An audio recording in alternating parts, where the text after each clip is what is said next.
Kantara cinema ಮೂಲಕ ವಿಶ್ವವಿಖ್ಯಾತಿ ಗಳಿಸಿದ ನಟ ರಿಷಬ್ ಶೆಟ್ಟಿ. ಸಿನಿಮಾದಲ್ಲಿ ಕಾಡು ಬಿಟ್ಟು ಶಿವನಾಗಿ ರಿಷಬ್ ಶೆಟ್ಟಿ ಮಿಂಚಿದ್ರು. ಇದೀಗ ಕಾಂತಾರ ಸಿನಿಮಾದ ಫ್ರೀಕ್ವೆಲ್ ರೆಡಿ ಆಗ್ತಾ ಇದೆ. ಆದ್ರೆ ಇದೇ ಕಾಂತಾರ ಪಾರ್ಟ್ 1ಗೆ ವಿಘ್ನ ಎದುರಾಗಿದೆಯಾ?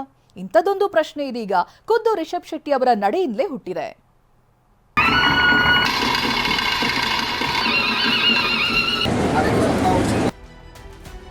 ಕಾಂತಾರ ಪಾರ್ಟ್ 1 ಚಿತ್ರಕ್ಕೆ ಎದುರಾಗಿದೆಯಾ ಭಾರೀ ವಿಘ್ನ? ಪಂಜುರ್ಲಿ ನೇಮಕ್ಕೆ ಬಂದು ಬೇಡಿಕೊಂಡ ನಟ ರಿಷಬ್ ಶೆಟ್ಟಿ. ಹೌದು, ಮಂಗಳೂರು ನಗರದ ಬಾರೇಬೈಲ್ನಲ್ಲಿ ಜಾರಂದಾಯ, ಬಂಟ, ವಾರಾಹಿ, ಪಂಜುರ್ಲಿ ದೈವದ ನೇಮೋತ್ಸವ ನಡೆದಿದ್ದು ಇಂದು ಬೆಳಗ್ಗೆ 3 ದಿನದ ನೇಮೋತ್ಸವ ಮುಕ್ತಾಯವಾಗಿದೆ. ಇಂಟ್ರೆಸ್ಟಿಂಗ್ ಅಂದ್ರೆ, ನಿನ್ನೆ ರಾತ್ರಿ ನಡೆದ ವಾರಾಹಿ ಪಂಜುರ್ಲಿ ದೈವದ ನೇಮೋತ್ಸವದಲ್ಲಿ ರಿಷಬ್ ಶೆಟ್ಟಿ ಪತ್ನಿ ಮಕ್ಕಳ ಸಮೇತ ಭಾಗವಹಿಸಿದ್ರು. ನಿನ್ನೆ ರಾತ್ರಿಯಿಂದ ಬೆಳಗ್ಗೆ 6 ಗಂಟೆವರೆಗೆ ನಿಮ್ ಜೊತೆ ಕೆಲಸ ಮಾಡಿದ್ ಬಹಳ ಖುಷಿ ಆಯ್ತು. ನೀವೇ ಬೆಸ್ಟ್ ಬಾಸ್. ಇಷ್ಟು ಮ್ಯಾನೇಜರ್ ಆಗಿದ್ದೆ, ಇನ್ನು ಮುಂದೆ ಬಾಸ್ ಆಗ್ತೀನಿ. ಹೇಗೆ? ಬಾಸ್ ವಾಲಾ be the boss.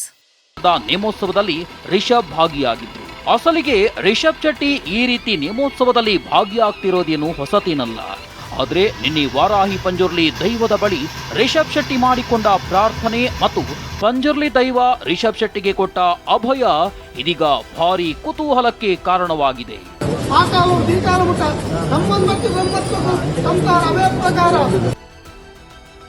Varahi Panjurli ದೈವದ ಬಳಿ ಕಷ್ಟ ಹೇಳಿಕೊಂಡ ರಿಷಬ್ ಶೆಟ್ಟಿ. ನಿನಗೆ ದುಶ್ಮನ್ಗಳಿದ್ದಾರೆ ಎಂದ ದೈವ ನೀಡಿದ ಅಭಯವೇನು? ಉತ್ಸವದ ಕೊನೆಯಲ್ಲಿ ವಾರಾಹಿ ಪಂಜುರ್ಲಿ ದೈವದಲ್ಲಿ ಕಷ್ಟ ಹೇಳಿಕೊಂಡ ರಿಷಬ್ ಶೆಟ್ಟಿ ತಮ್ಮ ನೋವನ್ನ ತಿಳಿಸಿದ್ದಾರೆ. ಇದಕ್ಕೆ ದೈವ ನಟನಿಗೆ ಸಂತೈಸಿದೆ. ಜಗತ್ತಿನೆಲ್ಲೆಡೆ ನಿನಗೆ ದುಶ್ಮನ್ಗಳಿದ್ದಾರೆ, ನಿನ್ನ ಸಂಸಾರ ಹಾಳು ಮಾಡಲು ಯತ್ನಿಸುತ್ತಿದ್ದಾರೆ, ನಿನ್ನ ಕಾರ್ಯ ಫಲ ನೀಡದಂತೆ ಹಾಳು ಮಾಡಲು ಭಾರೀ ಸಂಚು ನಡೆದಿದೆ.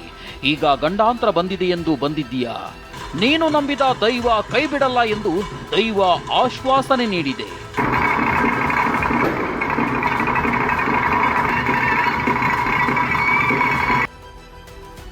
ಐದು ತಿಂಗಳಲ್ಲಿ ಒಳ್ಳೆಯದು ಮಾಡ್ತೀನಿ ಎಂದು ದೈವದ ಅಭಯ. ನಂಬಿದ ದೈವ ಕೈಬಿಡಲ್ಲ ಎಂದು ದೈವ ಆಶ್ವಾಸನೆ ನೀಡುವುದರ ಜೊತೆಗೆ ಯಾರು ನಿನಗೆ ಕೇಡು ಬಗೆದಿದ್ದಾರೆಂದು ಈಗ ಹೇಳಲ್ಲ, ಆದರೆ ಕೇಡು ಆಗದಂತೆ ನೋಡಿಕೊಳ್ಳುತ್ತೇನೆ. 5 ತಿಂಗಳ ಗಡುವಲ್ಲಿ ನನಗೆ ಸೇವೆ ನೀಡುವ ಹರಕೆ ಹೇಳಿಕು. 5 ತಿಂಗಳ ಗಡುವಲ್ಲಿ ಒಳ್ಳೆಯದು ಮಾಡುತ್ತೇನೆ ಎಂದು ಅಭಯ ನೀಡಿದೆ.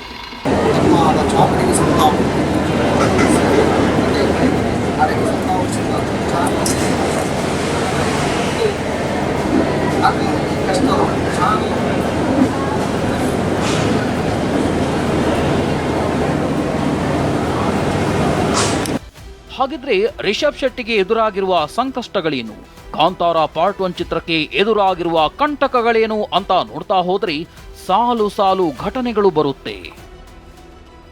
ಈ ಹಿಂದೆ ಬಂದಿದ್ದ ಕಾಂತಾರ ಚಿತ್ರದಲ್ಲಿ ದೈವಾರಾಧನೆ ಬಳಕೆ ಮಾಡಿದ್ರ ವಿರುದ್ಧವೇ ದೈವಾರಾಧಕರು ಅಸಮಾಧಾನ ಹೊರಹಾಕಿದ್ರು.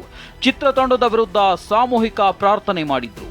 ಬಳಿಕ ಕಾಂತಾರ ಪಾರ್ಟ್ 1 ಹೊಸ ಸಿನಿಮಾ ಶೂಟಿಂಗ್ ಆರಂಭವಾದ ಮೇಲೆ ಅಂದರೆ ನವೆಂಬರ್ 25, 2024ರಲ್ಲಿ ಜೂನಿಯರ್ ಆರ್ಟಿಸ್ಟ್ ಕರೆದೊಯ್ತಿದ್ದ ಮಿನಿ ಬಸ್ ಉಡುಪಿಯ ಬಳಿ ಪಲ್ಟಿಯಾಗಿತ್ತು. ಅಷ್ಟೇ ಅಲ್ಲ, ಸಿನಿಮಾ ಸಹ ಕಲಾವಿದರು ಸಹ ಪೇಮೆಂಟ್ ವಿಚಾರಕ್ಕೆ ಪ್ರತಿಭಟನೆ ನಡೆಸಿದ್ರು. ಅಲ್ಲದೆ ಇತ್ತೀಚೆಗೆ ಹೇರೂರು ಅರಣ್ಯ ಪ್ರದೇಶದಲ್ಲಿ ಸ್ಫೋಟಕ ಬಳಸಿ ಶೂಟಿಂಗ್ ಮಾಡ್ತಿದ್ದಾರೆಂದು ಆರೋಪಿಸಿ ಸ್ಥಳೀಯರು ಪ್ರತಿಭಟನೆ ನಡೆಸಿದ್ರು. ಅರಣ್ಯ ಇಲಾಖೆ ಅಧಿಕಾರಿಗಳು ಸ್ಥಳಕ್ಕೆ ಆಗಮಿಸಿ ಪರಿಶೀಲನೆ ನಡೆಸಿದ್ರು.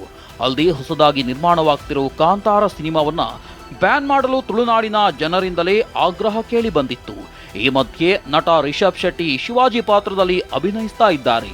ಮಹಾರಾಷ್ಟ್ರಿಗರ ಪುಂಡಾಟಿಕೆ ಪ್ರಕರಣದ ಬಳಿಕ ಶಿವಾಜಿ ಪಾತ್ರ ಮಾಡ್ತಿದ್ದ ರಿಷಬ್ ಶೆಟ್ಟಿಗೆ ವಾಟಾಳ್ ನಾಗರಾಜ್ ಪಾತ್ರ ಮಾಡಬಾರದೆಂದು ವಾರ್ನಿಂಗ್ ಸಹ ಕೊಟ್ಟಿದ್ರು. ಹೀಗೆ ಸಾಲು ಸಾಲು ವಿಘ್ನಗಳು ಕಾಂತಾರ ಸಿನಿಮಾಗೆ ಎದುರಾಗಿದೆ. ಅಲ್ಲದೆ ಅಂದುಕೊಂಡಂತೆ ಸಿನಿಮಾ ಮೂಡಿ ಬರ್ತಿಲ್ವಾ ಅನ್ನೋ ಪ್ರಶ್ನೆಯೂ ಅಭಿಮಾನಿಗಳಲ್ಲಿ ಎದ್ದಿದೆ. ಈ ಎಲ್ಲಾ ಕಾರಣಗಳಿಂದ ರಿಷಬ್ ದೈವದ ಮೊರೆ ಹೋದ್ರ ಅನ್ನೋ ಅನುಮಾನ ಇದೆ. ಅಶೋಕ್ ಜೊತೆ ಪೃಥ್ವಿರಾಜ್, TV9 ಮಂಗಳೂರು.